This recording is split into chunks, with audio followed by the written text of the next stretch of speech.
So while I was in Anambra, I was staying with my mom's people. My mom's family rallied behind me and gave me so much love and support. Uncle John, Uncle Jude, Uncle Oke, Uncle Augie, Uncle Emeka, Auntie Vivian, Auntie Anne, Auntie Com, Auntie Oni. Thank you so much for all the love. To my cousins who were beside me, days where I just wanted to get into a fetal position and cry. Oni, you made me laugh. Chinyenye, you are the best. Chijoke Ebuka, thank you so much for your love and your support. When I finally was cross-examined by their lawyers, the judge now said I had fulfilled my obligation and that I no longer had to come to Nigeria, to Anambra, for the court cases, that my lawyer can now take over on my behalf. And so I felt like I had done everything humanly possible to see that I followed my God, the God of justice, and making sure that I gave my evidence, my testimony, and did everything I needed to do to ensure that the court matter was being handled in the proper and legal ways. Leaving Anambra after a successful court appearance, I killed cross-examination. I'm so proud and so happy to be through this process. I've really come a long way, but I give God the ultimate glory. Don't do evil, it doesn't pay. I just want to note that because nobody died, thank God, Josephine and Francis were eligible for bail, and the judge did grant them bail. I was a little bit upset because I did think that they should have spent time in jail throughout the court cases, but the Holy Spirit told me, Ifanaya, none of that matters. I went back to the US and just began going back to work and trying to figure out what my new normal would be now that myself and my family were now caregivers to my father. My dad was being seen by physical therapists, being seen by occupational therapists. However, he had a crippling fear that every single time he would stand up, he would fall down. And so it didn't help to speed up the process to get him back to full restoration, but we were believing in God that he would be able to walk again. Through the use of a walker, my dad is now able to be more mobile. However, he cannot walk on his own.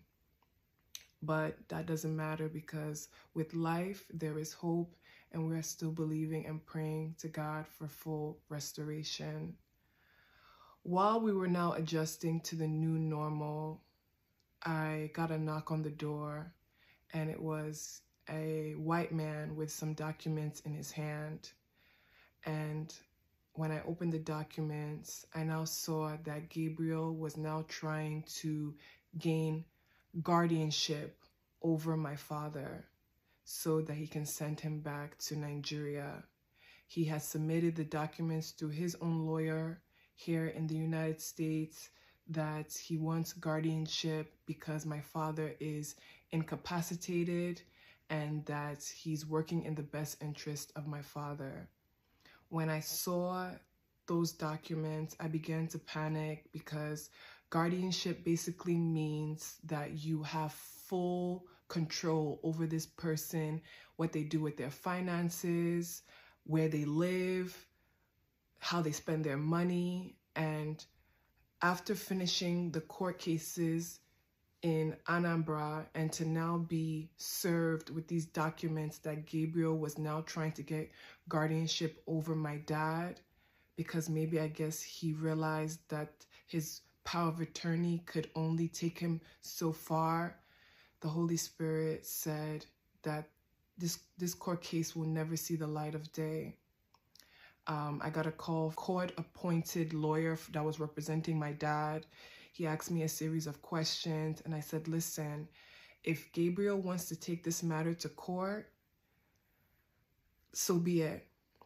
I will fight tooth and nail to make sure that this judge is given all evidence that shows that even during Gabriel's power of attorney over my father, he mishandled it. He misused my father's finances. And if Gabriel is using his own hand to cause himself damage, I'll be right there to provide all the evidence needed. 1 week later, the court-appointed lawyer for my dad said, hey, Gabriel no longer wants to proceed with, this guardianship anymore, that as long as he hears from your dad, he's asking for a 10-minute conversation with your dad just to make sure that he is okay. I said, Gabriel will never speak to my father. He will never have that right to have a 10-minute conversation with my dad.